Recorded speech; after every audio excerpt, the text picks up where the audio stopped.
Rainbow Realty. We welcome back to the program Melissa Fort, Realtor extraordinaire. Thanks for joining us. So glad to be here, Michael. Love coming here. And let's start off with that. I just called it Rainbow Realty. You guys have a little bit of a name change going on. Absolutely. We are just going back to our roots. We were originally Rainbow Realty. We became Century 21. We're just going back to who we originally were over 30 years ago. I wasn't there 30 years ago. And so it's the same staff, the same people, same agency, the same presence in Laguna Woods, the same office. We just changed our name. There you go. Back to what it originally was. Yeah. Same people, same service. That's the great thing, right? Yeah. Nothing really changes, kind of a little bit of a name change. It's not as much of a mouthful either.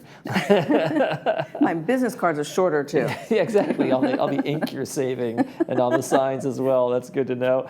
So when people come to buy in the village, let's start with there. What do people not realize about what it is to buy in the village as it is to just buy in some other community outside of a retirement kind of facility? Well, it's very different here. People, a lot of buyers are coming in thinking that it's here's my purchase offer, here's the acceptance, and we're done. Right. No, there's a lot of in between with us, and actually living here is how I've learned how all this works, because I did this years ago. Right.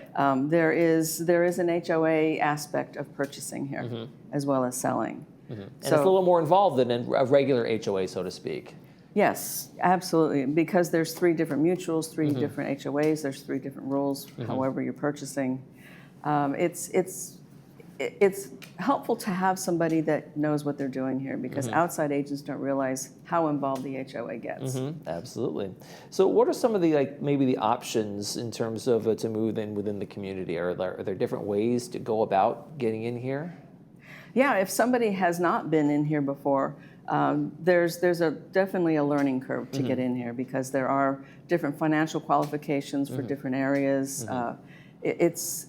It's a learning curve is really all I know how to say. We've got 91 floor plans here. We have areas that are a little bit closer together. We have areas a little hillier, so it's a little bit more spacious feeling. We have people that come in that are avid golfers, and they want to definitely be by the golf course. Okay, right. So it's whatever they're looking for, and a lot of the options are much smaller. So there's a little bit of a learning curve of going from this big 3-bedroom house, 4-bedroom house to this adorable condo. It's a downsizing kind of mentality. The kids are gone, that kind of thing, right? And at the age of the buyers and the sellers in this area, I mean, are real estate interest rates really a big factor, or are most people coming with cash? I don't know the exact percentage, but I'll tell you that almost everybody I work with is cash buyers, because we're at that time in our life. You know, we've probably owned a home or 2. The kids are gone, like you said. The money's there, so it's like, let's downsize. Let's get rid of all the debt, and let's just have an enjoyable retirement life in an amazing resort community. Yeah. Well, I was going to ask you next. What is the appeal when people say, "Hey, I want to look in here because of A, B, and C"? Do you have people that are already kind of sold on this community before they even come to you? A lot of people that I have known have known somebody that already lives here. So a lot of people have experienced it. Although lately, for some reason, I've had a lot of people from out of town reaching out. And they're finding how inexpensive it is to live here versus outside the gates. You could put, add a few $100,000 to the same thing outside the gates. So it's a very, very reasonable place to live. Is there much movement within the community? Like, hey, we were over here in the Manors, now we want to be over here by whatever it might be. Does that happen a lot? That amazes me. That happens a lot. I've done quite a few of those. I had a gentleman that had a 1-bedroom, and he had a co-op, and he decided he wanted a 2-bedroom and didn't realize that he didn't have to qualify again for the HOA rules. So, but he had to sell it within 6 months. I won't go into all the details. Right. There's a lot of things to know. But yes, that's common. I've had a couple that lived over maybe by Clubhouse 4, and they said, you know what? We're avid golfers. We absolutely want to be by the golf course, so we'll move them in over there. Okay. And you can own more than one condo, but you can't own more than one co-op. So there's lots of fun rules, but that's what we're here for. What are some of the other differences in co-ops and condos? It's kind of confusing, I think, to a lot of people if they haven't actually experienced one or the other. Yeah, a lot of people from out of state don't realize what a co-op is. It's a stock cooperative, and it means that the corporation that owns the land and the building is giving you a stock certificate, like AT&T or Apple, one of those. So you have a stock certificate, and you have that gives you the right to own it, the right to use it, the right to sell it, right to buy it. So it's similar to a deed. The condos are deeded real estate, which is what most people are used to. So with condos, you get a deed. With a stock cooperative, you get a stock certificate. But the process is basically the same. Okay. You're handing over ownership to somebody else. The type of ownership is a little bit different. Okay. With a co-op, they own the outside and the inside. With a condo, they own the outside, but you own the inside, and there's some variations between that as well. So. It's a lot to get into. It seems confusing. Again, that's why you would want a realtor to kind of come in here and kind of lay all these things out to you. How important is it when you have a client that comes in and they maybe think they don't need a realtor, or no, I've purchased places before, and then when you sit down with them, they go, oh, I'm so glad you're here, Melissa. That's the first thing I do with people. I want them to understand that this is not a standard purchase. It's not, it works. It's been working for, 50, 60 years.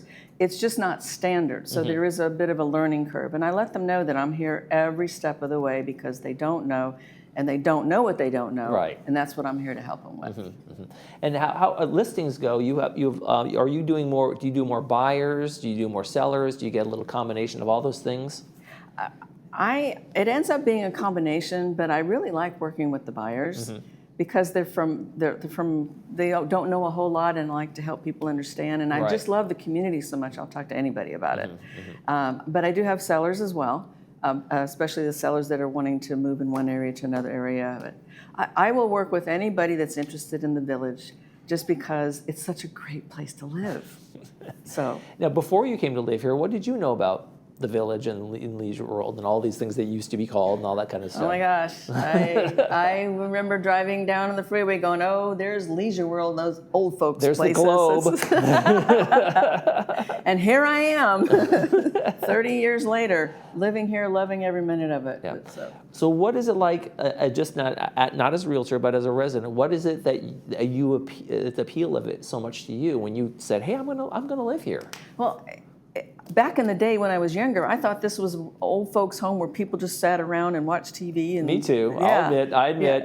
When I was at El Toro High School and we drive by and we go, a retirement center. Oh my gosh, it's terrible. But I have found that this is the most fun place to live that I've ever lived. I mean, I could go out and pay HOA dues about the same as this, and I've got a pool. But here, the activities, the way of life here, this is, I call it resort living. I mean, I have access to all the things. I'm in pickleball and tennis and the Mac Club and Mexican Train, and my friends play golf, and there's 250 activities going on here. There's more clubs than I can name. And, yeah. And it's just an amazing thing. Yeah, and all the clubhouses and the pools. It's just an amazing place to live. If somebody came to me and said, well, all I want to do is sit home and watch TV and do nothing, I go, this is probably not a good place for you. Now, when we talk about making a purchase here in the community, because there are so many, some challenges, some things people don't know, is the length of an escrow and the length of a closing kind of a little bit longer than the usual in terms of all the qualifying that has to happen and all the other things that have to happen? Absolutely, because the HOA wants to be involved. I mean, this is a big community of 13,000 homes here, so we need to make sure that it stays compliant and that everybody meets the standards that we're required to keep this such a nice place that it is. So yeah, the HOA will do a first inspection when a unit is for sale, and there's a final inspection. The seller could be required to make some repairs because if it's not to the standard of the HOA, they'll be required. And if there are repairs needed by the HOA, those will be done as well. Okay. So yeah, the HOA is involved quite a bit, and there's also an approval process where all the paperwork goes into the board, and there's 3 different boards, and they have their own way of processing that. And then once we get approval, the difference is it's not a congratulations, it's a we closed, come get your keys. It's not the big hurrah that they do out there in the real world, I call it. It's just a phone call, yeah, you're done. Right. And so, like you said, the HOAs are invested in keeping the community standards up, because I know, like, when I've purchased before, it's like, yeah, we're going to waive the repairs, we're going to waive that thing, and that kind of, you sign a little document, and those repairs sometimes don't get made. But here, that's not going to be the case, right? Not the case, yeah. I've seen some things that I'm very grateful that the HOA said, you got to get rid of that. It's old, it's decrepit, it makes the community look bad. There you go. So absolutely, I appreciate the HOA and all the work that they do. They do a lot of work here. They do indeed. Melissa Fort from Rainbow Realty, Realtor extraordinaire. Thanks for joining us. Thanks, Michael. You're watching This Day. We'll be right back.